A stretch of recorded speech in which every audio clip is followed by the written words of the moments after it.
Hi everyone and welcome to English for You. I'm Pat. And I'm Mike. So this article is about the Olympics. Yay, the Olympics! Can't wait. What should be the It's going to be on really soon. Yes, except we don't know. We should say we record these articles a few months before the magazine comes out, so it's March for us right now.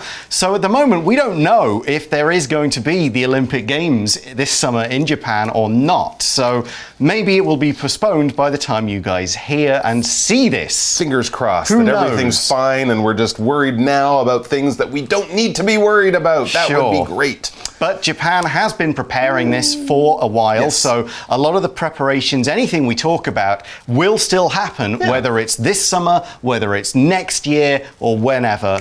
Japan is ready for it, and we're going to read through some of the cool things that we could see whenever this Olympics happens. Let's take a look.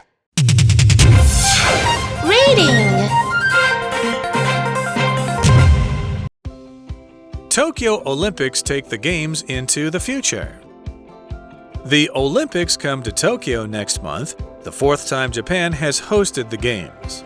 Much has changed since the country's first Olympics in 1964. Specifically, the number of sports has doubled from about 25 to around 50.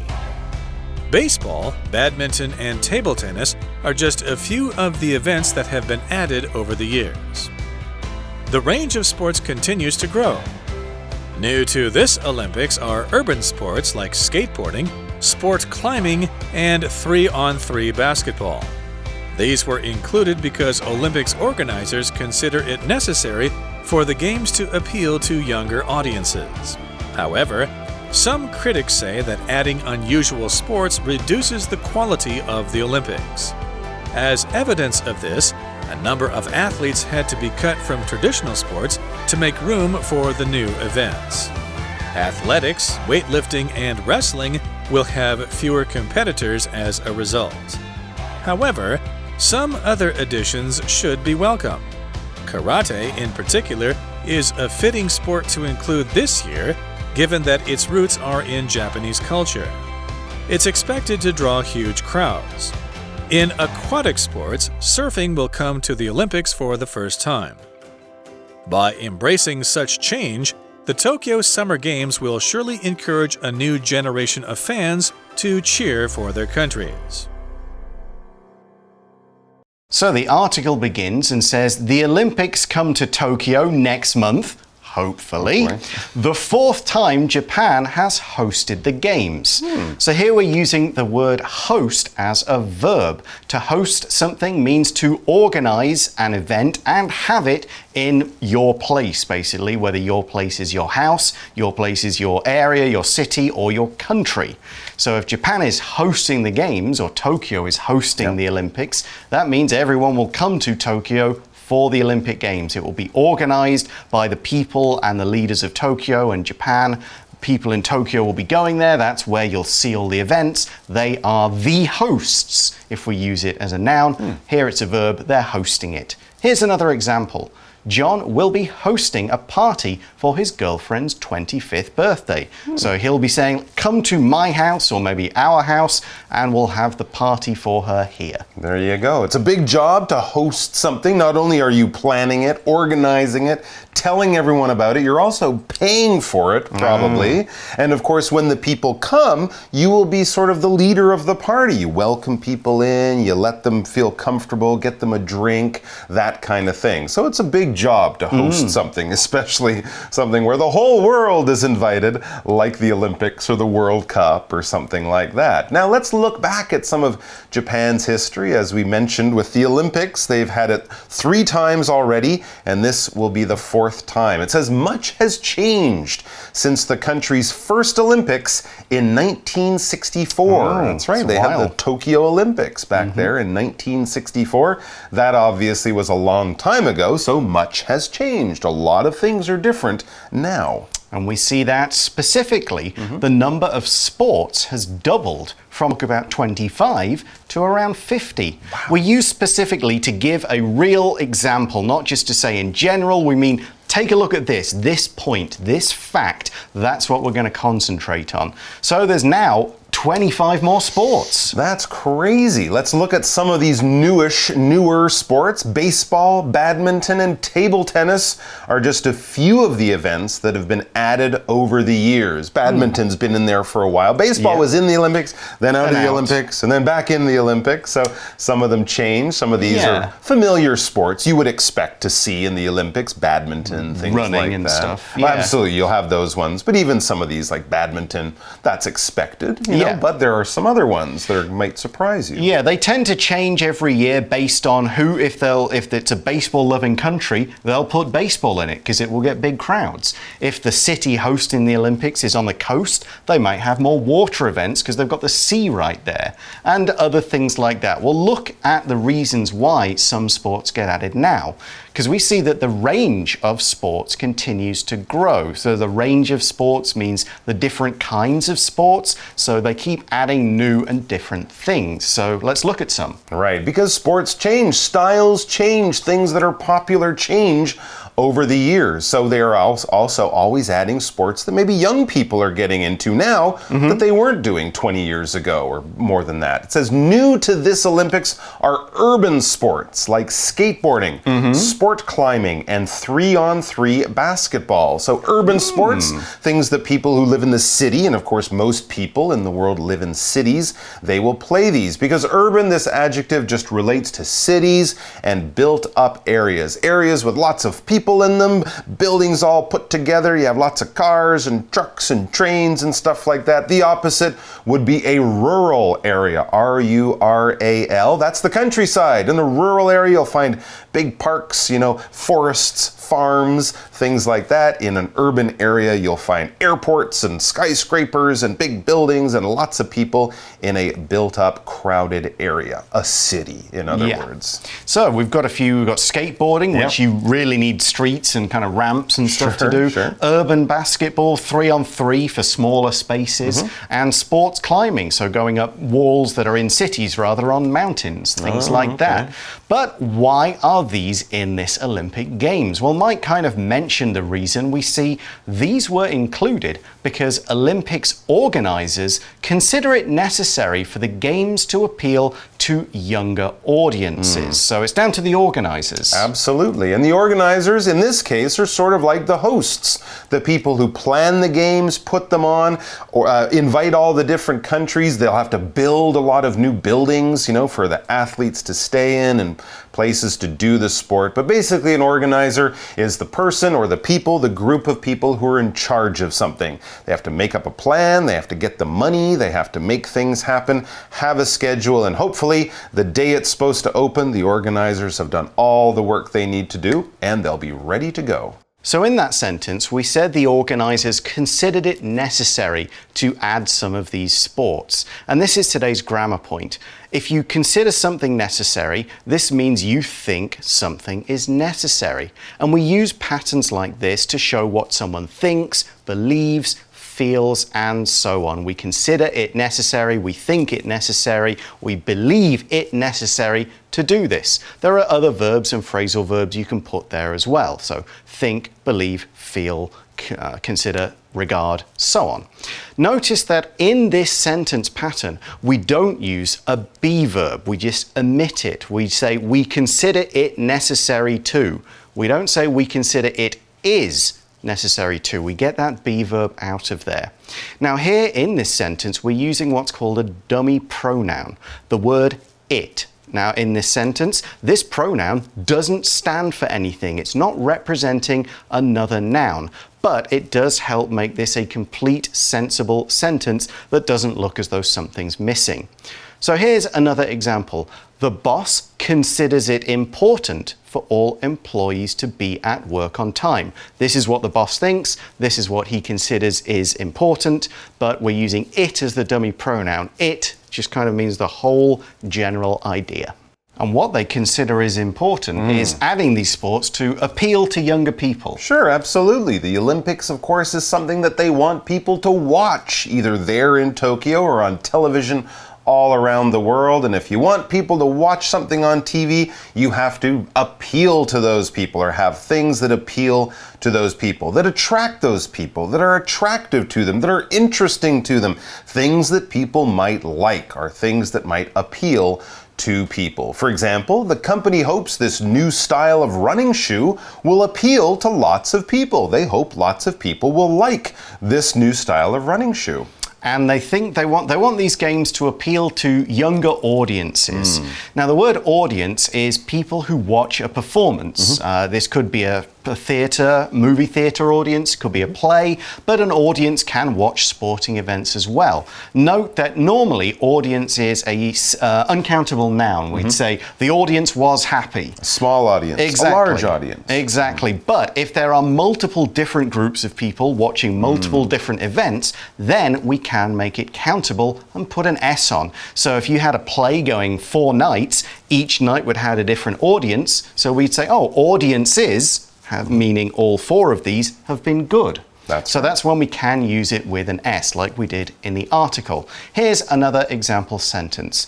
The audience began to clap after the song was over. Oh, okay. That's a polite thing to do. All right, back to the article. However, saying, so this is a but, however, some critics say that adding unusual sports reduces the quality of the Olympics. Yeah, every few years when they change the sports in the Olympics, some people are not happy about this, or some people just have their own opinions about it that might be good but might be bad. That's kind of what a critic does. A critic is a person who comments on something often in a negative way. Maybe they're not saying it's terrible, it's the worst, it's horrible. No, they're just pointing out what they think is wrong with it, things that they think can be fixed or improved or something like that.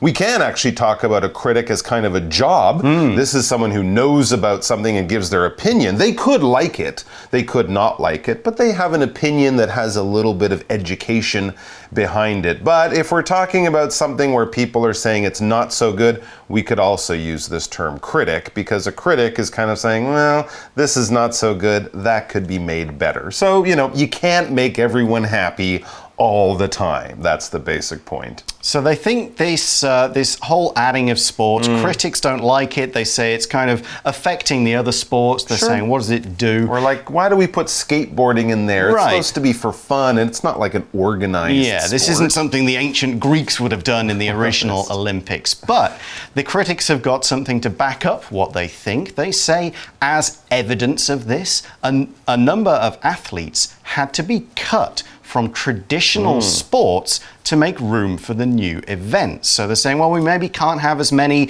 wrestlers or boxers or runners or something because we need a bit of space, we need time to show the events and so on. And this is evidence. They're using this as evidence of why they have a bad opinion. Evidence is facts which can be used to prove a particular argument. Evidence and proof are a bit different. Proof 100% says something is true or not true. Evidence is just a piece of information that can be used to support a point of view or to support a conclusion. So we've got a fact, and it's about how we use that fact as evidence of what. And one of the things they're using as evidence here, they're saying we're losing out on athletes. We're cutting some athletes and saying, sorry guys, you can't come. Some of these athletes won't get their big chance to be in the Olympics. Let's learn about these people, these athletes. After all, that's what the Olympics are all about. An athlete, well, this is a noun, it's a person, it's something people do or a job they have. It's basically a sports person. If you do sports in a kind of serious kind of way, at a fairly high level, maybe even as your job, you could definitely be an athlete. If you just go out with your friends and throw a basketball around twice a week as exercise, well, you can be in good shape and you can like to play sports, but maybe you're not quite an athlete. This is one of those things where we often use an adjective in front. A professional athlete will play that sport as a job. So anyone in the NBA would be a professional athlete, a professional basketball player. But if you do it at a high level, maybe you are on your university team and you still play 4 or 5 times a week, keep yourself in good shape, you might say you're an amateur athlete. You know, it's not your main job, but you do it at a fairly high level because athletes work hard, practice hard, train hard, and have a lot more skills than the average person who is doing that sport. For example, most professional athletes will practice and train all year round. So we're saying some athletes had to be cut. So normally you might say, well, anybody who can maybe lift this much weight can go to the Olympics to compete. But now that bar, the thing they have to lift, is higher. So maybe only 3 weightlifters can go. Right. And they cut these athletes to make room for other athletes and make room for other events to be shown. Make room for normally means to make space for, like you make room for something in your bedroom by taking something else out. But it doesn't have to be physical space. It could also be time. You could make room for a special meeting. You just kind of use it in a less literal way. You're not making physical space, you're just kind of clearing a schedule, or you're making some extra, okay, everyone will have to work a bit harder this month because we've got less days, so we're making room for the extra vacation days that everybody will take. So it doesn't have to be physical space, it could have other meanings. So, what are going to lose out on competitors, on athletes? Well, they're going to cut the number of athletes, it says here, in athletics, weightlifting, and wrestling will have fewer competitors as a result. Maybe in all of these different events, they used to have several hundred. They're going to cut that back by 10, 20, 30. As you said, you'll have to be a little bit better than you might have been 4 years ago. So some of the people who are maybe 29th out of the group of 30, they won't be there. They'll only take the top 24 or 20 or something like that. So some of these competitors, in this case, athletes, won't be invited to the Olympics. So of course that would be a big disappointment. They might also cut whole sports out, sure, as they do sometimes. And again, those competitors won't be able to go to Tokyo 2020. A competitor is, well, it could be an athlete, but more generally a competitor is someone who competes. There's a game, there's a challenge, there's a competition, a tournament. You're going in, you're trying to win along with all the other people who are trying to win. You'll speak against other people in a speech competition, sing in a singing contest, or be an athlete playing a sport or a game. In any of those things, you're part of this challenge, you're part of this game, you're trying to win along with all the other people. You are all competitors. For example, the competitors stood at the starting line waiting for the race to begin. These would be athletes, I guess, these competitors. Okay, so let's look at some other things going on with the Olympic events. We see that. However, some other additions should be welcome. So, okay, maybe we're adding skateboarding, and that's not everybody's kind of favorite sport, or climbing, or 3-on-3 basketball. Do we need that and regular basketball? Good question. Who knows? But there is at least one sport which will probably go down well. That's right. It says karate in particular is a fitting sport to include this year, given that its roots are in Japanese culture. Karate, the fighting sport, kind of like taekwondo or something like that, but it's a Japanese sport. A lot of people around the world do karate. I think more actually than do taekwondo, so it kind of makes sense. And of course, Japan is the home of karate. It's good that they chose karate and not sumo wrestling. Yeah. Because I think Japan would probably do quite well in sumo wrestling. Britain and Canada, not so well. Given that we don't do sumo wrestling in our countries. Given that, this is a phrasal verb that we use when you kind of consider a particular fact or opinion. This is a truth, or what you think is a truth, and then we use this reason to provide a reason for the conclusion. So we know this is true, and since we know that is true, we can also know that this other thing is true. It's given that it's raining, our picnic at the beach has been canceled. Yeah. Because of that, we can kind of assume and guess, and this seems to be the next logical thing to happen or decide. Okay, so back to the idea of karate. It's expected to draw huge crowds. Cool. So a lot of people, it's big in Japan, very popular there because of its cultural connections. A lot of people will want to go and see that. So they're going to get big sporting events. It's going to be very exciting. They'll make some of the money back and so on. It's a good plan. All right. What else have we got? I'm not sure I've ever seen a karate competition, so I'll be watching that.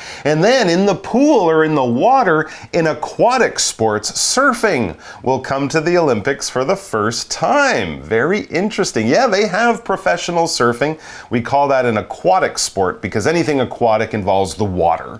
So, I think sailing would be in there, kayaking, canoeing, swimming, obviously, and they're going to be having surfing. I wonder where. I don't think there's a lot of surfing near Tokyo. No. So they'll have to probably find a beach somewhere outside the city and have the surfing competition there. Okay, well, you see, by embracing such change, the Tokyo Summer Games will surely, brackets hopefully, encourage a new generation of fans to cheer for their countries. So we've got a few words to look at here, starting with the verb embrace.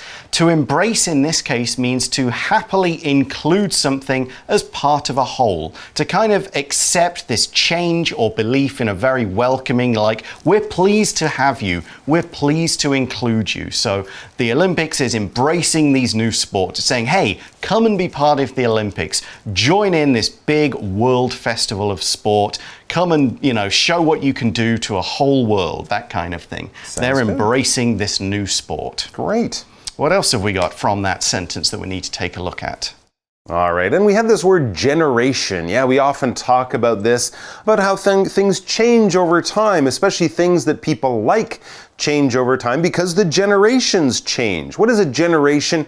It's basically all of the people all around the world who are born and live kind of around the same time. One generation would be parents to children. That's two generations there. Parents were one generation. They and all of their friends and people like them were born 20, 30 years ago. And then the younger generation would be the people who are those people's children. Again, all kind of born around the same time. So grandparents, parents, kids, 3 generations. And as we know, styles change, tastes change. The music that this generation listens to is different from the music that a generation before or 2 generations ago would listen to, in the same way that sports that are popular change as the generations, as time goes by, as people come and go, and as tastes and styles change.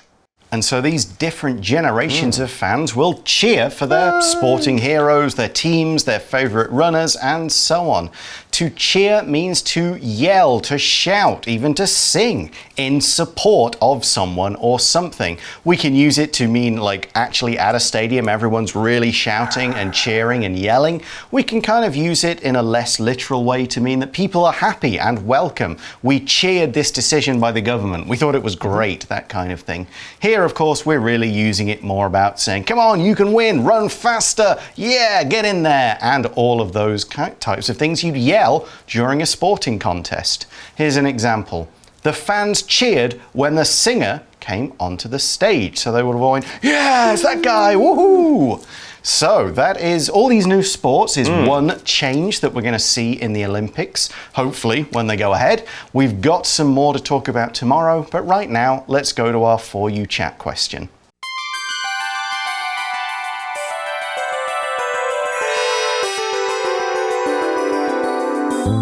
For You Chat. So today's question, what is your favorite sport to play and what is your favorite sport to watch? Very interesting. Well, we don't have a lot of time, so I would just like to say I like almost all the sports in the Olympics. I'm a big fan because I like to watch those weird sports that you never get to watch. Archery or something? Once every, well, you can actually see archery on top, like sailing or something like that. Like, who's the world's best sailor? I don't know. So I like to watch those ones because I think it's nice to give attention to these people, and you're watching the best in the world. Even if it's a sport you've never heard of, you're seeing the best people who do it. So I think that's one of the great things about the Olympics. And to play? To play, watching the Olympics is my favorite sport to play. I love to watch cricket, but I'm not very good at it. I would probably say play soccer, or as I would call it, football. It's the one I'd actually like to play. All right, we'll see you again tomorrow for part 2 of our Olympics article. Bye for now. Take care. Tokyo Olympics take the Games into the future.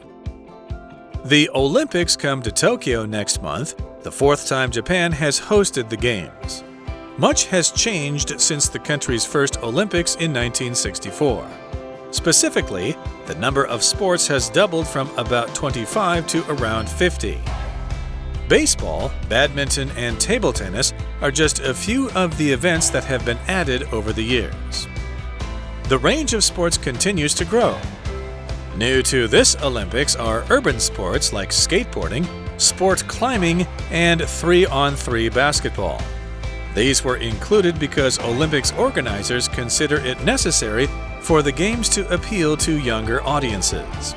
However, some critics say that adding unusual sports reduces the quality of the Olympics. As evidence of this, a number of athletes had to be cut from traditional sports to make room for the new events. Athletics, weightlifting, and wrestling will have fewer competitors as a result. However, some other additions should be welcome.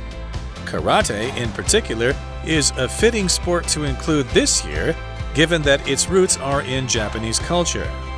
It's expected to draw huge crowds. In aquatic sports, surfing will come to the Olympics for the first time. By embracing such change, the Tokyo Summer Games will surely encourage a new generation of fans to cheer for their countries. Vocabulary Review. Host. Our university will host a national basketball match for Taiwan's top college teams next month. Appeal. I compared a few gyms, and the one on Wilson Street appeals to me because it's cheap and clean. Audience. The singer got up on stage to sing a popular song, and the audience sang along with her. Athlete. Edward wanted to play baseball for a living, though he knew it would be difficult to become a paid athlete. Competitor. On my favorite TV game show, 3 competitors try to win the most money by answering difficult questions. Cheer. When the home team scored the winning goal, everyone stood up, waved their arms, and cheered loudly. 智慧小补帖 Urban. Organizer. Evidence. Embrace. Generation.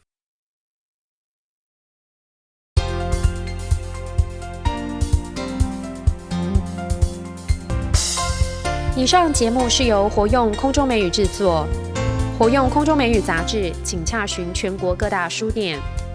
如欲索取试听教材，请来电02-2364-4000 02-2364-4000，或上网查询，网址是 www.english4u.net www.english4u.net